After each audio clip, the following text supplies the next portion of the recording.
Nderuar qytetar, mirëmbrëma, të rinj, të reja, qytetar, demokrat, qëndrestar, që keni ardhur sot në këtë foltore të parë parlamentaro-qytetare, e cila për 1 minutë do duhet marrë një shpjegim për gjithë ata që na ndjekin, që janë këtu, por ata që sonte në mbrëmje duke filluar nga orët e vonat natës, do të helmohen në mënyrë permanente nga mediat e regjimit për organizimin, për pjesëmarrjen, për njerëzit, për mesazhet e shumë çështje tjera. Arsyeja pse kjo foltore doja dali është se kemi 2 precedent. Mos harroni, foltoren e parë në shtator të vitit 2021, kur Shqipëria kërcënohej të lihej pa opozitë. Ishte një foltore e parë e drejtuar nga doktor Berisha, që riktheu shpresën në Partinë Demokratike dhe ja doli të shpëtoi opozitën vetëm brenda 3 muajsh. Ishte një foltore që nisi me 1/100 e njerëzve që janë sot prezent këtu dhe përfundoi në kuvendin kombëtar të rithemelimit të Partisë Demokratike në stadiumin kombëtar Air Albania, të mbushur si kurrë më parë, dhe ja doli t'i rikthejë shpresën qytetarëve dhe të mbajnë këmbë Partinë Demokratike. Ka një precedent të dytë, dashur miq. Në 14 maj të vitit 2023 u organizuan zgjedhjet më të pabarabarta që janë mbajtur ndonjëherë në Shqipëri, ku kandidatët e Partisë Demokratike garuan pa fonde, pa mbështetje, pa komisioner, pa gjysmën e numëruesve, pa minutazh mediatik, pa emrin e kryetarit tyre në fletën e votimit, dhe morën 500.000 vota. Dhe pak muaj më pas, nisi seria e denoncimeve të asaj që ishte kthyer Bashkia e Tiranës të 5D-s. I nisën protestat para Bashkisë Tiranë në prill të vitit 2024.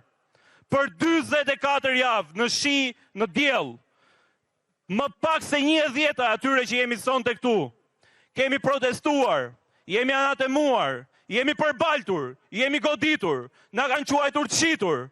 Nuk kanë lënë gjë pa shpikur dhe janë të njëjtat media që sulmuan PD-n dhe herën e parë në 2021, e sulmuan prapë në 2023 dhe protesta jonë ja doli që për 11 muaj Erion Veliajn, kreun e PSD-s dhe pronarin faktik të insenatorit Tiranë ta përcillte në burgun e Durrësit. Ndaj kujdo që ka sot një pikpyetje, kujdo që mendon se kjo foltore nuk do t'ja arrijë qëllimit, i bëj me dije se përfundimi i këtij aksioni politik do t'jetë po një lloj. Belinda Balluku dhe Edi Rama do të shkojnë ke miku i tyre Erion Veliaj, sepse ne këtë protest nuk do ta ndalim, sepse në këtë foltore do dalin të gjitha ato të vërteta, të cilat në 2 muaj me radhë në parlament na janë mohuar. Na janë mohuar interpelancat.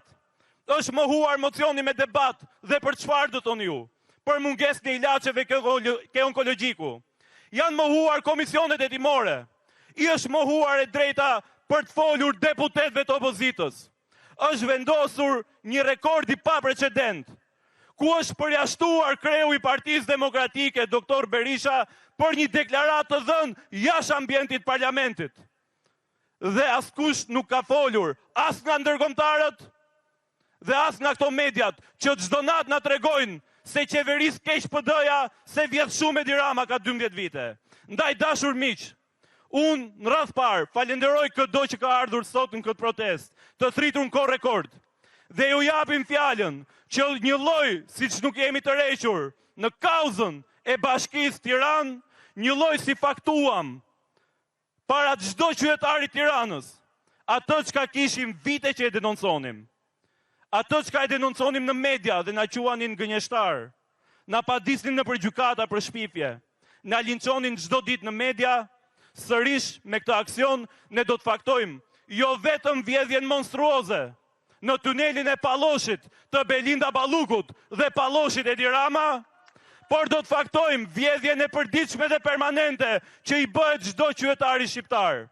Do të faktojmë dhe diçka tjetër. Dua t'u azoj një status të një gazetarit nderuar, Basir Çollakut, i cili mjeshtërisht ditën e djeshme ka thënë shqip atë që ka thonë mediat më të mëdha botërore sot për kreun e narkoshtetit të parë të Europës, Edi Ramën.